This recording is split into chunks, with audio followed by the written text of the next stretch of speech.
Namaskaram. I'm Lena Teo, ICANN Head of Communications for Asia Pacific. I'm here in Hyderabad, India for ICANN57. Earlier, I had an opportunity to talk to Dr. Steve Crocker, ICANN Board Chair, and Göran Marby, ICANN President and CEO. Let's take a look. Morning, gentlemen. Good morning. Steve, let's start with you. You said the world would be closely watching ICANN57 because it was the first meeting after the transition. In that context, what would be the takeaway from this meeting? First of all, it was an extremely well-attended meeting. So that meant the interest level was high, and we were quite pleased to see that. In this first meeting after the transition means that everybody, the board and everybody in the community, is eager to see where we turn our attention, where the focus is, and where we are going to be expending our energy. And so this is the sort of recovery and gathering up steam to move ahead. Göran, you've been talking about the three parts of ICANN, the ICANN board, the ICANN community, and ICANN organization.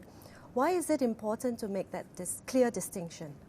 Now when the US government supervision has been replaced by a real community supervision and with the new checks and balances, it is important to clear out the roles so we all know what we're supposed to do.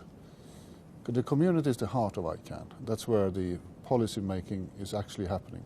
The board takes those, look at them, takes advice, and instructs me to go and implement them. And that is a very good way of looking at the roles.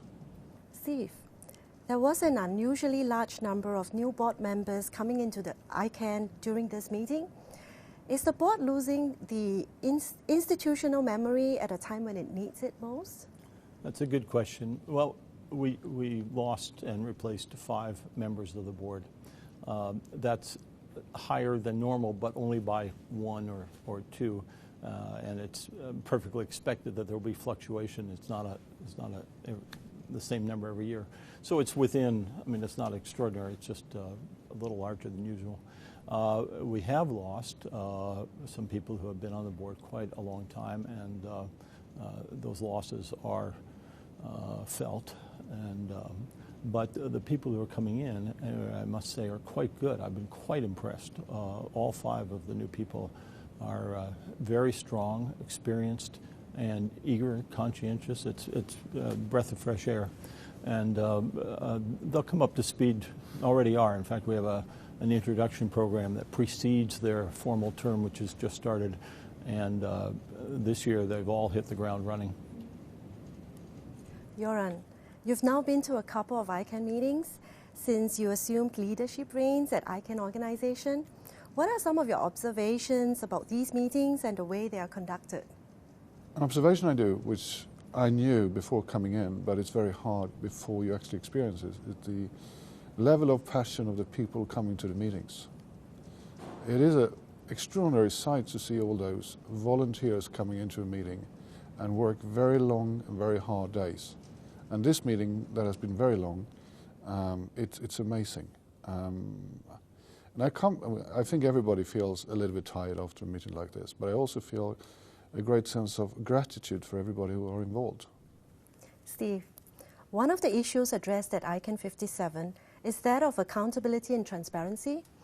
Since the transition, which specific areas has ICANN's accountability and transparency improved? One of the primary elements underlying the entire thrust of accountability and transparency has been for the community to feel confident that the board and the organization is being responsive and providing accurate, timely information. Just speaking with respect to what goes on inside the board, we're quite eager to be as helpful as we can. We've been making a point of looking for all of the opportunities, large and small, to be more forthcoming and to take the message to heart and not just stand on formality and say we don't have to do this because if you read the rules this way, is to go entirely the other way and say how can we be as open and as helpful as possible. There was, in the early days of the accountability process, a lot of people talking as if the board was purposely being resistant. I can tell you that it was never the case, and that we stood silently for a while to let this play out.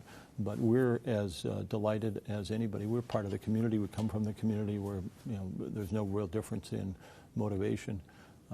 So we're eager for this. And as I say, we've been looking for every sort of opportunity. It's now part of our thinking at every step. How do we make this more open? How do we make it more sensible and accessible to the community? May I continue on the same question? Because it is very important. And in the dialogue between me and the board, we're starting to work on those things. Because we also come to the conclusion transparency is much more than disclosure. You have to be able to find the material. You have to be able to know the material exists. And that's why we, for instance, now have started to change the format of the quarterly stakeholder calls, which we're now doing regional, to be able to hit that note. Other things we are doing, which may be small things, but you have to put them into a smaller context, is the when we're now going to add a complaint officer to the ICANN organization, where we will take in complaints, but we will also publish the complaints and the answers to it. So we make sure that people understand if we've done something wrong, if we've done something right, and there is a central point for doing that. After this meeting now, we're going to release what is a public version of the report I'm sending to the board, which I do before every board meeting. The reason why it's public is we have to take some personnel things away from it. But apart from that, I will share with the rest of the community what I share with the board. So there are many things we are going to do that together will build up and hopefully increase transparency. Steve, how do you find this meeting here in Hyderabad? And maybe you could tell us a little bit about ICANN58? The facilities and the hospitality and all the organization here has been absolutely amazing. We just have felt very well treated, and things have run very smoothly. And we're looking forward to Copenhagen very much. Speaking personally, I've been to Copenhagen once in 1969, and I have been looking for an opportunity to go back.